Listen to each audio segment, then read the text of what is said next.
Yo, what's up? Magandang hapon sa inyong lahat mga tropa. Ayan. Ngayon sumuli tayo nagbabalik sa ating pagbabalag mga tropa na. Ayan, so gumanda na yung panahon dito sa ating mga tropa. At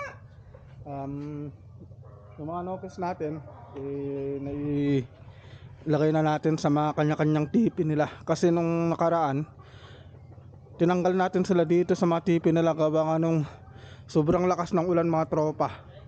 Sobrang lakas ng agos dito. Sobrang lakas na naman ng agos kaya ginawa ko nilagay ko na sila dun sa loob para sa ganun hindi sila maagos kasi talagang yung baha mga tropa abot dito oh. Ayan yung markings ng tubig oh. Ang lalim. Kung ganito kalalim mga tropa sigurado lunod yung mga nokes natin. Right, so pag-uusapan pala natin ngayon mga tropa sa vlog na to is yung ating mixed feeding. Ayan, so meron na kasi tayo mga tropa na 6 months pataas. So yung mga 5 months natin dati, so nakapag 6 months na sila. So yung ating Boston Gray is 8 months. Tapos ito 7 months. Ayan, 7 months yung mga McRae natin.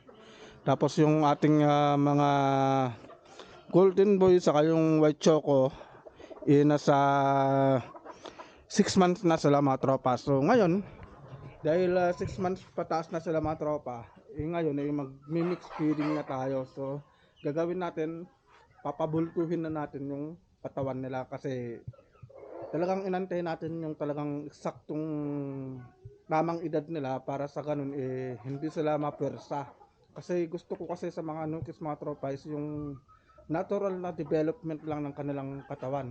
Katulad ng ating isang McRae, ito. Tingnan nyo ng mga tropa, ang ganda ng pagkakahubog ng katawan niya. Yan. So natural lang yan na pagpapalaki mga tropa. Hindi natin yan pinersa na parang bata pa lang binibigyan na natin ng pampabulto ng katawan. Hindi mga tropa. Talagang inantay ko yung kanyang tamang edad. Sa ganun maganda yung development ng mga nokes natin. Ayan, so kahapon pala mga tropa nagbigay ako ng purga. Ayan, so nagpurga ako. Ayan, so wala pang kain tong mga to kaya sakto sabi ko ngayon mga tropa magpapakain tayo. So i-share ko sa inyo mga tropa kung paano yung ginagawa ko na mix feeding. Kasi nung nakuha natin itong mga broodcock natin, kagaya nung Boston Gold natin, ayan o. Nung nakuha ko yan mga tropes, 7 months pa lang siya. So hindi pa ganyan kahubog yung katawan niya. Ngayon, nag-try ako ng mag-mix feeding. Pero ayan naman mga tropa, maganda naman yung kinalabasan. Katulad nito, itong ating pure sweater mga tropa. Nung nakuha ko to, is hindi pa ganyan kaganda yung katawan niya. So hindi pa ganyan kabulto. Ngayon nagtry ako nung mixed feeding. Parang nag-experiment ako. Ayan, nag-experiment ako ng mixed feeding. Ngayon nakita ko na napakaganda ng kinalabasan nitong ating mga broodcock. Lalo pati ito mga tropa, itong mestizo natin. Nag-experiment talaga ako, nakita ko ang ganda ng resulta. Ang ganda ng mga pangangatawan nila. Hindi sila ganun ka bulto pero saktong sakto lang talaga yung katawan nila sa height nila mga tropa. Ayan.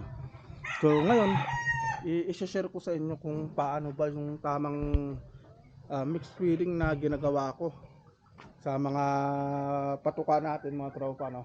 So pag ganyan na mag-mix feeding kayo, siguraduhin nyo na nasa tamang edad na sila, parang 6 months pataas na mga tropa. Huwag kayong magbibigay ng pampabulto ng katawan pag ganun na 6 months pababa kasi mapipersa lang ang katawan ng mga nokes natin mga tropa, no?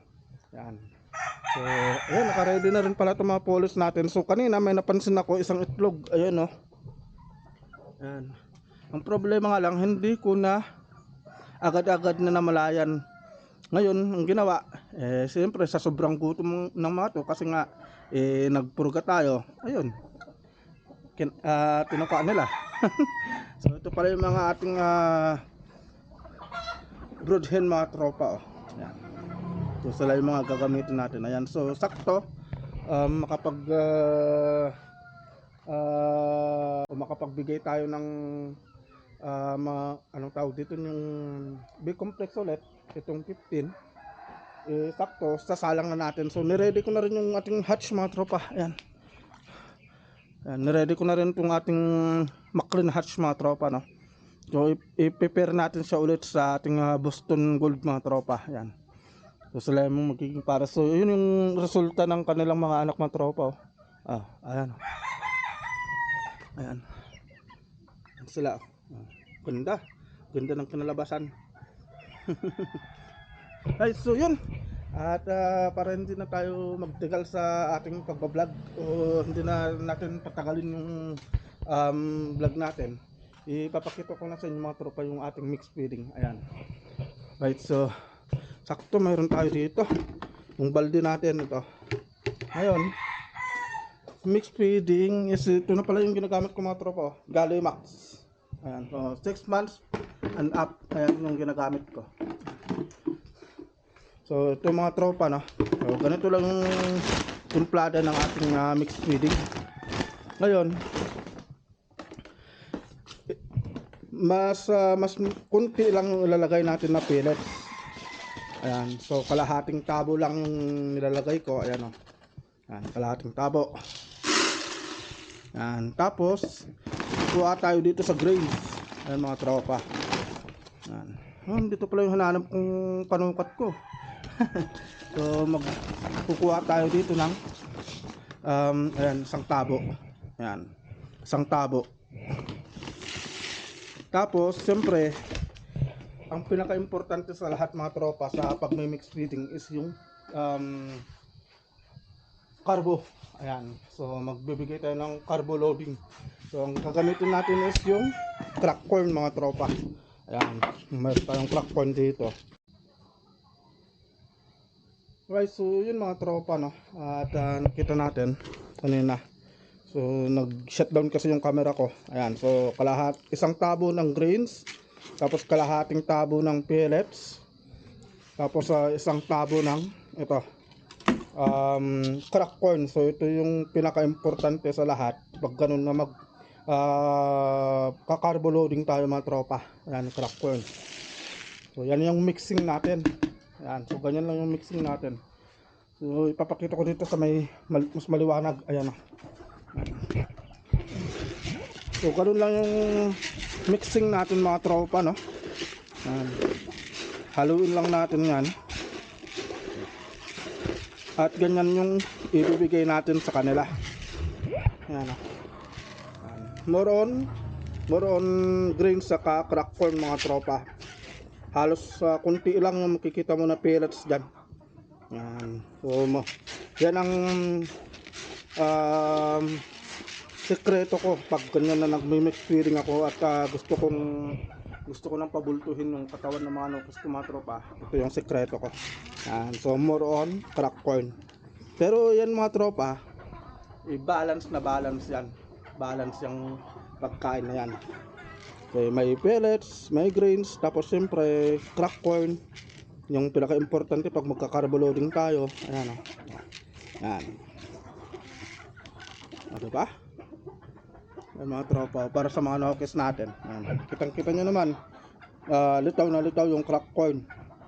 So yan kasi yung pinaka-importante pag ganyan na magpapa-bulto tayo ng katawan ng mga nokes natin. Ayan. So yun.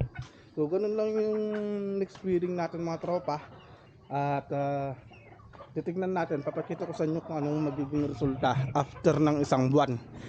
So isang buwan natin na ika-carbo loading itong mga tropa para sa ganun gumanda, mas lalong gumanda yung pangangatawan nila. Ang ganda nito mga tropa. Ang ganda na, di ba? So nag-antay lang talaga tayo ng tamang edad nila para sa ganun hindi mabigla. Ayun, hindi mabigla yung katawan nila pag ganyan na nag-carbo loading tayo. Kasi pag ganun na bata pa sila, tapos nag-carbo loading ka na, baka mamaya hindi sumakto yung height nila sa katawan nila. Baka sobrang bulto tapos yung height nila ganyan na lang. O, di ba? Kaya pangit din naman yung pag ganun. Unlike sa mga tropa, tingnan nyo, ganda lang naging resulta. Kaya yung ginagawa ko, gusto ko lang i-share para sa ganun eh. Kung gusto nyong gayahin para gumanda rin yung hubog ng katawan ng mga nukis nyo, eh, sundan nyo lang yung ginagawa ko mga tropa. Ayan. So ipapakita ko kung gaano ba karami yung sukat ng ating anong tawag dito, yung sukat ng binibigay natin na patuka.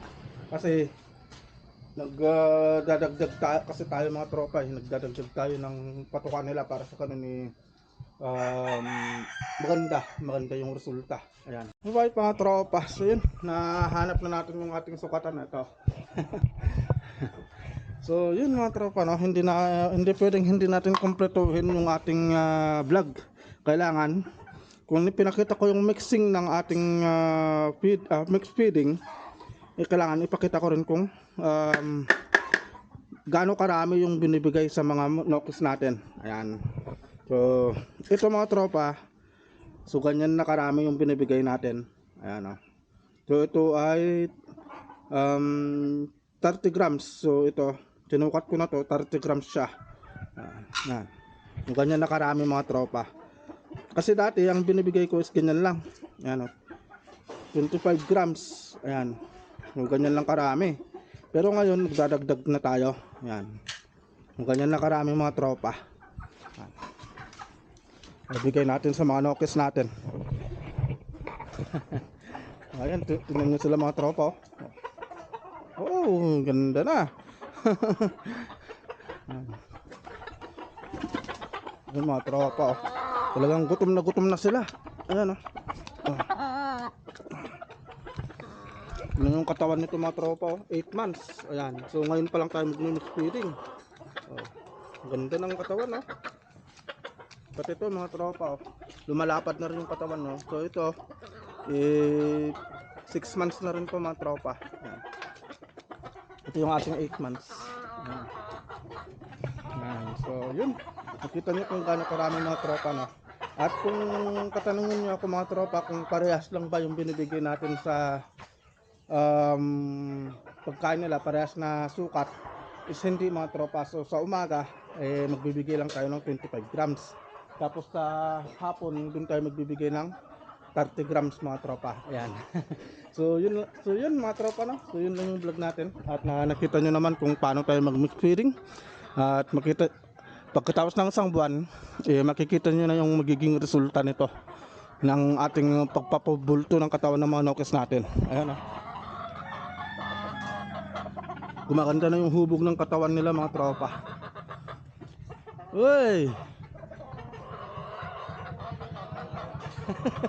Mga tropa natin. Okay, so yun lang yung vlog natin mga tropa. At see you po sa next na vlog natin. Ayan.